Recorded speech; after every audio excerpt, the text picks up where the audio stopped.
Bueno, en primeiro lugar, quero agradecer o convite nesta sesión tan interesante con xente que eu considero tótems en estos temas do territorio rural, do territorio das aldeas. Tócame, bueno, xa levamos un bo rato falando destes temas, prometo ser breve, simplemente apuntar a unha serie de ideas que moitas delas xa saíron aquí e que se repetirán, sen dúbida ningunha, pero vou intentar facelo dun xeito concreto, falando dunha serie de proxectos nos que estou a traballar, nos que estiven a traballar, dun xeito sempre en equipo, ningún dos proxectos, diría, case ningún dos proxectos dos que podo falar son individuais, é dicir, que sempre hai participación de moita xente neles e nos que se trata de traballar tamén nun senso como o que se ten falado aquí, non transdisciplinar, é dicir, non como bolsas independentes, senón facendo unha visión transversal, non, desas aportacións.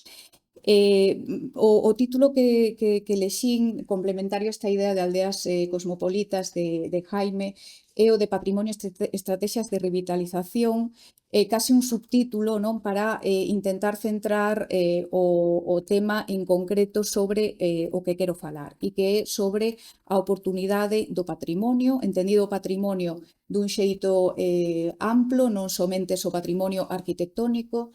Bueno, son arquitecta, dou clase na Escola de Arquitectura da Coruña, formo parte tamén do CISPAC, que dirixe Lourenzo, onde pois, concentro estas investigacións, e, polo tanto, bueno, pois, esta idea de patrimonio arquitectónico é un pouco o case a desculpa, non, para falar de unha idea de patrimonio bastante máis amplo.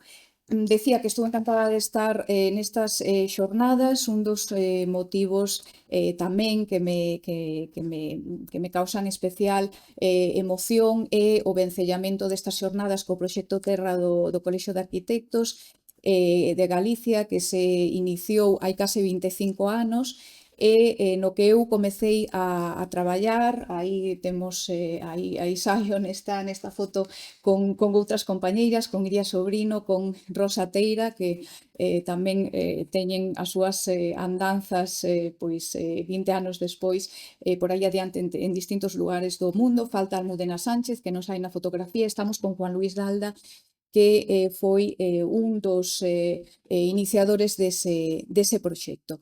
E a verdade é que nese traballo, nos aquí éramos estudantes, ese traballo foi para nós, sei que o comparten as miñas compañeiras, un evento importante no noso achegamento ao territorio e á arquitectura en Galicia, porque, por suposto, con outras conexións académicas por parte dos estudos universitarios e incluso persoais, non? Pois cada unha coas súas experiencias, pero neste caso o proxecto Terra, que consiste en tratar de transmitir estas ideas de territorio de arquitectura a unha audiencia xoven, non? Aos máis pequenos, os máis xóvenes, intentar transmitir esas ideas fixo que para nos tivésemos que plantexar, non? Preguntas que surxen neste momento e, pois, da man de Juan Luis Dalda, a verdade é que foi un gusto, xa non está con nós hai tempo e a verdade é que o botamos moito de menos, non? E, sobre todo, nestes momentos, penso que conectamos sobre todo no tema do territorio galego, no? Da enorme relevancia que ten o mundo non urbano ou non tradicionalmente urbano, non? Porque ser rural de antes, hoxe, é totalmente distinto, pero, dende logo, non estamos a falar dunha estrutura territorial de cidade, sino que a especificidade deste mundo tiña que ser tida en conta, obviamente, non só para analizar, sino tamén para intervir, non? Nos somos arquitectas e en un principio, pois digamos que a nosa lupa, non? As nosas lentes cara a este territorio é o de coñecer de cara a ter que dar algunha resposta, non? Por iso tamén este título, non? De revitalizar, dando por sentado que hai algo que está morto ou que polo menos está en perigo de extinción. Ben, o termo patrimonio decía nun sentido amplo porque estamos acostumados a falar de patrimonio pois de unha gran catedral, de elementos que ninguén dubidaría que son patrimonio, non? É dicir, que teñen un valor ou teñen unha serie de valores que debemos de protexer. Sin embargo, cando vemos, bueno, pois os nosos, as nosas aldeas, o noso territorio, hai moitos elementos, diríamos, menores, que é un termo que non o define exactamente porque parece que se minora, non? E non é así, pero digamos menores de escala ou de proximidade que hai que ter en conta e que, por suposto, conteñen valores que debemos de, polo menos, contemplar, non? E tratar, probablemente, de preservar e de poñer en valor. E estes pois teñen que ver co construído, pero teñen que ver co paisaxístico e teñen que ver tamén cos modos de vida, non? E un pouco van por aí estes puntos nos que me quero centrar para artellar unha serie de ideas que penso poden sumarse a estas que se viñeron a falar. A primeira dela é o dereito á aldea. Esta idea da que se fala que está definido, non, pola ONU como o dereito á cidade e que implica ou digamos refírese, non, aos bens comuns para unha vida digna. E que pasa coa aldea, non?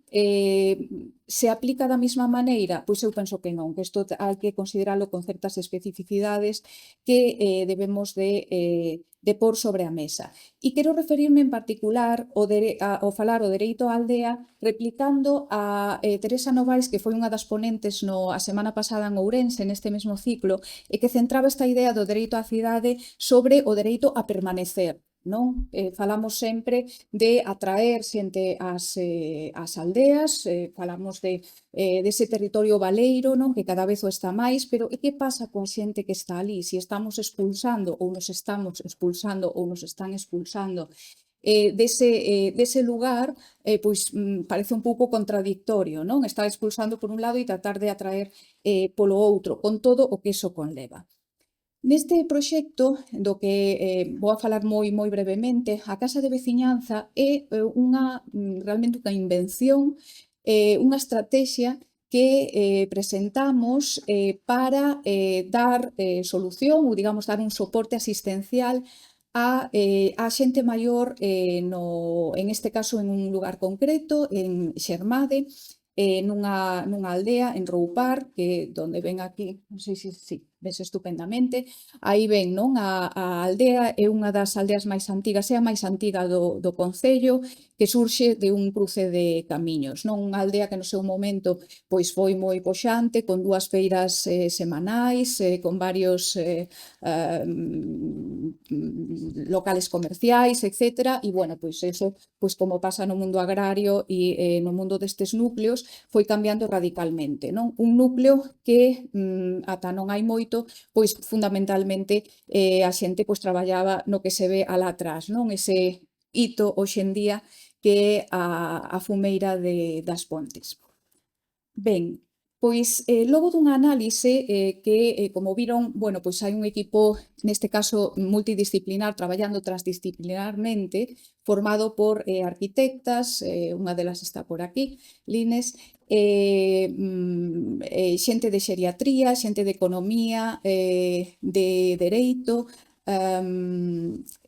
coa idea de que, efectivamente, non podemos falar dende unha única perspectiva, non? E entón, esta análise, primeiro o que fai é tratar de valorar obxectivamente os servizos que esta xente ten para poder permanecer na aldea. Por que esta xente? Pois por múltiples razóns, pero xa só por un tema de número, non? É un lugar pois coa poboación moi envellecida, cada vez máis, e que se ve abocada a irse ou a residencias tradicionais, ben neste caso as Pontes, a Vilalba, outros lugares da provincia, depende un pouco das condicións económicas, non? Pero há lugares que, dende logo, non teñen nada que ver con esta pertenza, non? A este lugar onde, ademais, pois neste caso, teñen unha comunidade moi forte ao redor de varias asociacións de veciños e que, bueno, pois interesaba, dende logo, plantexarse unha axuda para esa permanencia no lugar, non? E entón a Casa de Veciñanza parte desta análise primeira para detectar cales son eses déficits e, por tanto, propor que se pode facer, que se pode aportar, que se pode sumar para axudar nesta permanencia. No núcleo hai unha serie de edificios onde se concentra a actividade social e cultural. A igrexa, a escola habanera, unha escola de migración, digo habanera así, coa boca pequena, porque logo Lourenzo me vai corregir, e a Casa Reitoral, que hai moito tempo que está en desuso, non? Prácticamente comezando a convertirse en ruínas. A escola construída pola promoción dos emigrantes, non? Pola iniciativa dos emigrantes da parroquia en Cuba, esta peza arquitectónica tan singular e con tanto valor. Fago aquí unha paréntese con esta idea tamén das aldeas cosmopolitas, non? Que comentaba antes Jaime, que aquí poden verse todos esos puntiños que aparecen no mapa de Galicia é un rexistro das máis de 300 escolas de emigración que temos en Galicia, que se construíron todas pois, na primeira metade do século XX e que, dende logo, eran lugares que internacionalizaban, non? E tamén con ese punto cosmopolita no sentido en que había unha ida, pero tamén un retorno, non? E había un diálogo, non como hoxe, con esas dinámicas, pero, dende logo, un diálogo e además con ecos rexeneradores, non? E con ecos de modernidade na zona. Ben, a miña relación con esta asociación de veciños é unha relación persoal en parte, porque a miña nai estivo indo á escola un tempo aquí, pero a partir deste proxecto no que empecé a traballar con eles, que era simplemente un edificio anexo que chamamos un espacio sociocultural autoconstruído porque o construíu a Asociación de Veciños. Entón recurren a min como arquitecta, precisan un técnico, non? Para traballar en isto e, bueno, pois acabamos facendo o traballo man a man, non? Este é un edificio complementario á escola que nestes momentos é a sede sociocultural desa asociación, non? Hai moito tempo que non funciona como escola e agora a asociación é onde realiza ali as súas actividades. Aquí é onde se cociña, se almacenan cousas, é dicir, todo aquilo que non ten cabida na escola, pois así se utiliza. Este é o entorno do que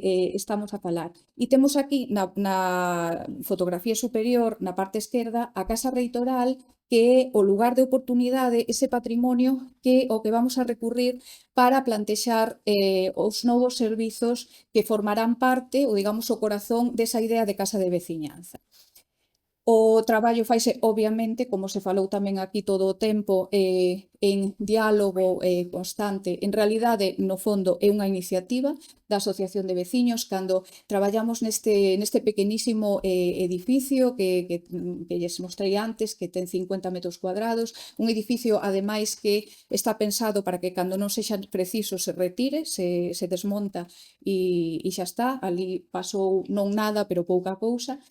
E xa neses momentos que comezamos a traballar no ano 2006, ou seja, hai xa un tempo, se estaban plantexando, sobre todo con certo temor, esta idea de que vai a pasar dentro de uns anos, non? Vamos a poder seguir aquí, si non? E empezaron a plantexarse a idea de facer de construir unha residencia de anciáns, non? Esa era a idea inicial, que fomos matizando, fomos transformando nestas sesións e que acabamos pois, transformando en esta idea que é totalmente distinta, que ten que ver con poder facer, ter espazos que lonxe de tratarse de espazos neutros, nos que casi con un carácter de hospital, conseguir espazos onde podamos poñer as nosas cousas, os nosos mobles, podamos facer a nosa vida, espazos comunitarios de organización comunitaria, como pode ser pois cociñar xuntos en algún momento, e fuxir desa idea de espazos moi reducidos, moi pequenos, onde somente pois, se fai as funcións máis básicas da vida, no? Sino ter pois, espacios máis de esparcimento, etc. E de aí sae este proxecto. Este proxecto que, como digo, a Casa de Veciñanza non é intervención só en un edificio, sino é nun conxunto que implica a propia escola, na que se fan unhas obras de accesibilidade, no? E que continúa coa mesma función, que é sociocultural, e logo a reitoral utilízase para, a través do edificio existente e unha ampliación, utilízase para dotar ese núcleo, en realidade dotar non só o núcleo, sino un territorio máis amplo esas necesidades asistenciais pensadas xa especificamente para esta xente, non? Con isto, pois o que se fai é que además se suma pois un espacio de hortas, un parque infantil para tamén os poucos nenos que hai na zona pois interaccionen en este sitio, teñan tamén os seus espazos e necesariamente un pequeno parking para unha pequena zona de aparcamento para todos estes servicios e tamén para a igrexa, que era algo que nos pedían para facer, non? E bueno, pois son simplemente unhas suxerencias de imaxes do proxecto, onde o que se plantexa son unha serie de servizos para a xente que podería trasladarse a vivir a estas novas vivendas, que serían moi pouquiñas, só 8, porque o plantexamento é que a xente permaneza nas súas casas todo o tempo que poda, non? O máximo posible. Entón, o equipamento daría servizo á xente que estaría aquí, pero tamén a outra xente externa, non? E realmente a metade do servizo sería para xente que non necesariamente viviría aquí. E estas vivendas se plantexan con esa idea, non, de réxime comunitario, en donde, además, con unha flexibilidade que permitilas transformando e adaptando según as necesidades. Trázase tamén un modelo económico dos servizos que se poderían ir implantando e é un modelo económico que permite ir valorando o que se vai sumando de servizos e coas axudas que se poden ir conseguindo, pois vai restando o que habería que aportar, digamos, por parte de cada usuario, e tamén se traballa en un modelo de encaixe legal, porque esta estrategia non existe, non? O cal, pois tamén hai que buscarlle un encaixe legal. E neste encaixe legal, unha das singularidades é que a propia Asociación de Veciños forma parte da gobernanza deste centro, digamos, non? Non é algo que veña dende arriba, sino que son eles e elas mesmas os que están a tomar determinacións aquí. Por agora, este é o resultado. Un cartel de próxima construcción, podríamos decir, diante da escola, pero bueno, estamos en camiño.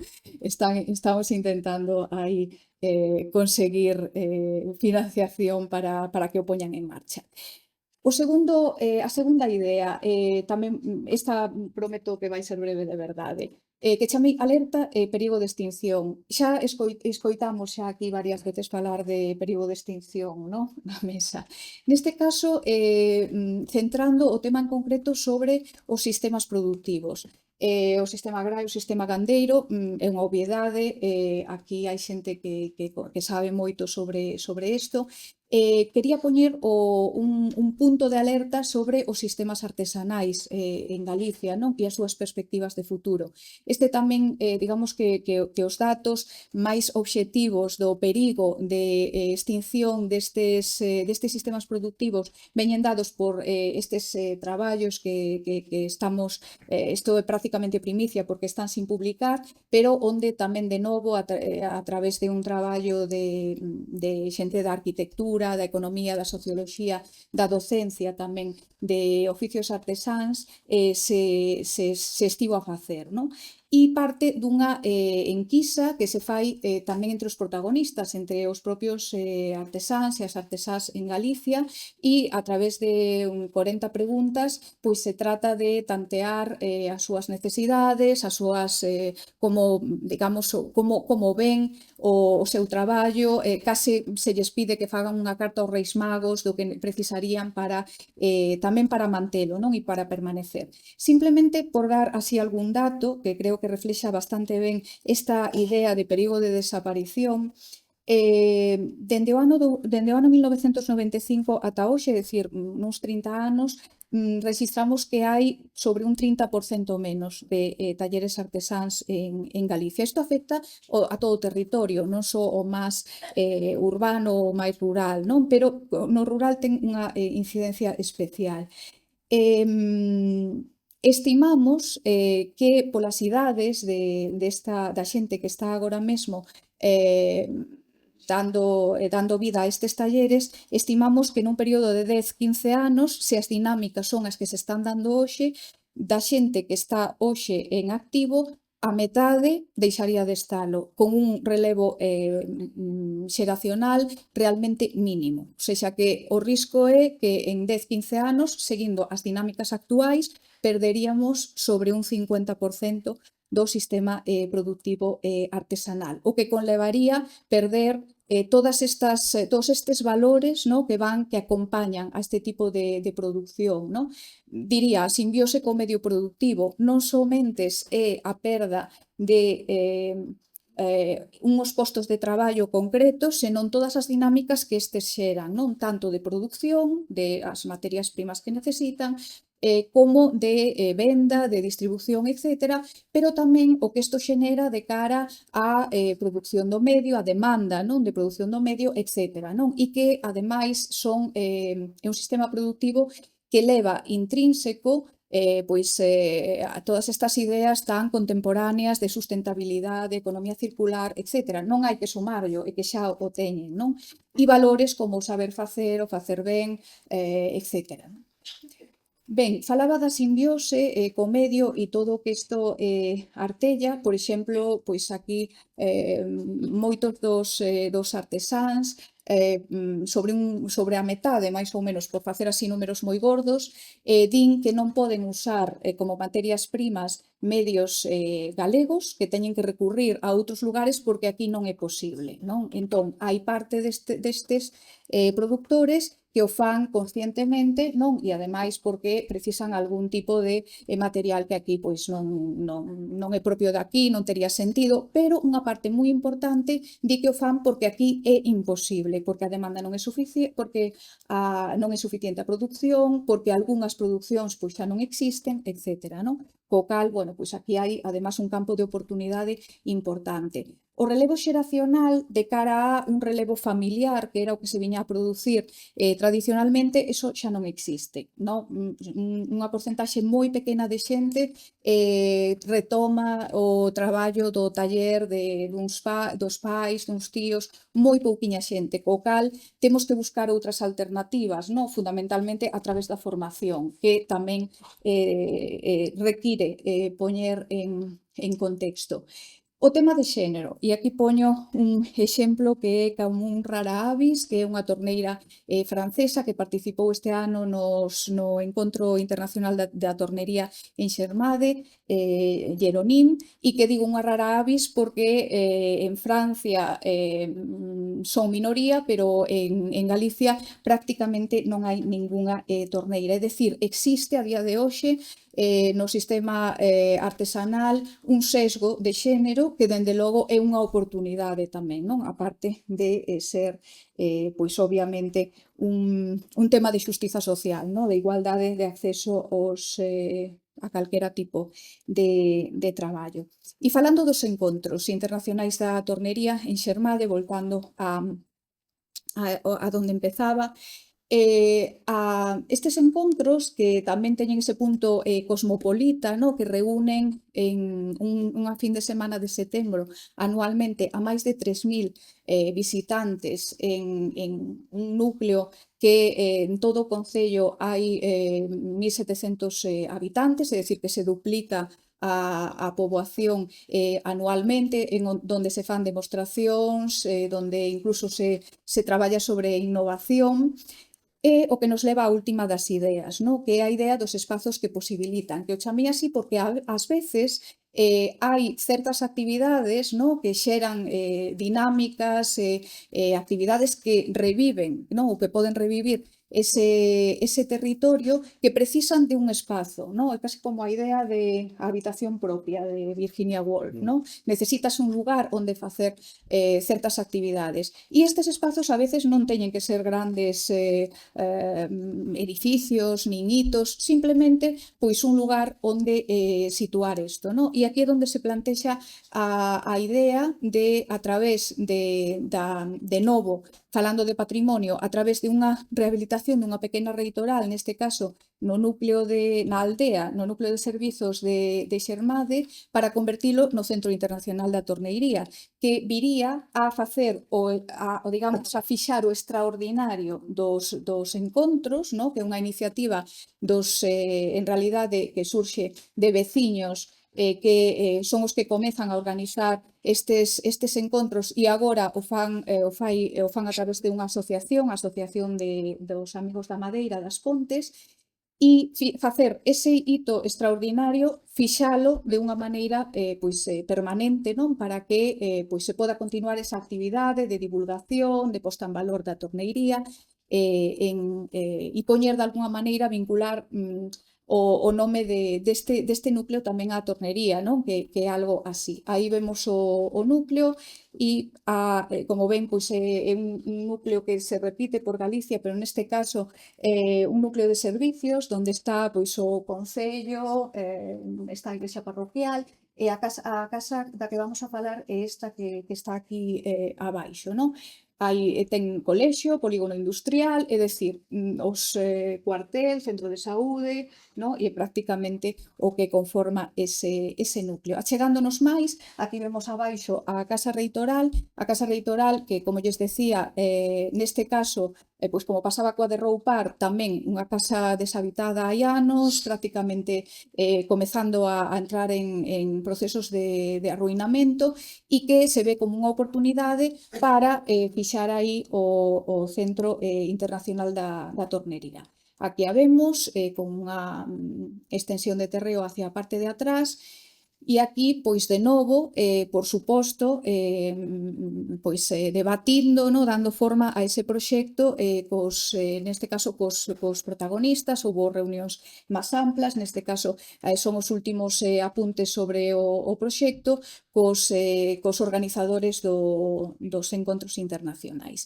E a intervención, unha intervención mínima a nivel arquitectónico, que consiste basicamente, a intervención, digamos, o que está abaixo, consiste basicamente en transformar esa vivenda que non está en uso agora e que ademais é un patrimonio que agora mesmo resulta unha carga, transformala nese espazo de oportunidade para facer aí este centro, no? Un centro que se plantexa dun xeito moi activo, é dicir, non é un museo tradicional, sino que na planta alta sería a parte como máis de exposición, o que se pretende é simplemente levar as pezas que xa hai, que anualmente seleccionan en cada un destos encontros para exhibir, con, como lles decía, un espacio moi pequeno, pero coa idea de que teña unha proxección a nivel internacional, que hoxe en día, ademais, nos temos que agarrar ás innovacións tecnolóxicas, non? Para poder facelo, e así debe de ser, non? Usalas como unha oportunidade,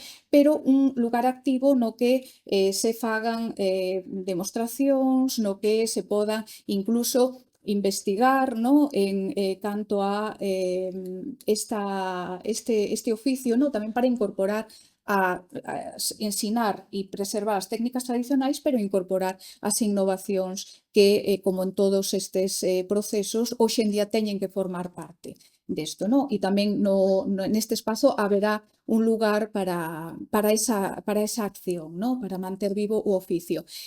E, ademais, se vai a usar este espazo para outro tipo de reunións que non son específicas do mundo da torneiría, pero que pois, o Concello nestes momentos non ten un lugar, pois nos decía, no? Pois para facer bodas, para celebrar un meeting, no? Para unha reunión de un grupo de calquera outra actividade, e entón pois isto se vai a poder facer tamén aquí en este espazo, non? Na parte de atrás da parcela se vai a facer unha plantación, aí o que ven a árbore da dereita, esa árbore de aí é un pino de Marrocos que plantou un misioneiro hai máis de 100 anos, e o que se vai a facer é como facer casi como unha continuidade, non, hacia a parte de atrás para dotar dun espacio verde que non ten o núcleo, vai ser un espacio aberto, non sei moi ben como chamalo, si bosque ou non sei, porque hai unha variedade de especies que ven aí, ese é un estudo que se fixo cos torneiros para elexir especies, no? para plantar, para que sirvan para divulgar o propio mundo da torneiría, pero especialmente está pensado para xerar un espazo verde, bosque, un souto, un souto en este núcleo. Efectivamente, no? E, sobre todo, a idea cal é de que isto é un proxecto moi concreto, moi pequeno, toda a intervención non chega a 350 metros cuadrados, pero a idea é que isto xere, sobre todo, conciencia, non? Conciencia do valor dos nosos recursos, conciencia do valor dos recursos naturais, dos recursos tamén que supoñen os sistemas productivos cos que contamos hoxe, non? E que queremos preservar, etc. Non? E entender que isto no fondo é unha sinerxia, non? Que cando se cae unha pata, pois se tambalea a outra, non? Luz Paz Agras, que é doutora arquitecta pola Universidade da Coruña e mestrado en arte contemporáneo pola Universidade de Santiago, é profesora titular da área de composición na Universidade da Coruña e docente na ETSAC e investigadora. As súas liñas de investigación principais céntranse na interacción entre arte e arquitectura e na intervención no patrimonio construído. Forma parte do grupo de investigación en composición arquitectónica e patrimonio e membro do Centro de Investigación Interuniversitario das Paisaxes Atlánticas e Culturais. Hoxe temos aquí pola súa praxis profesional e de investigación, tamén polas súas reflexións sobre as posibilidades de dinamizar a aldea desde a rehabilitación de elementos arquitectónicos e de espazos singulares para actividades axeitadas ao territorio.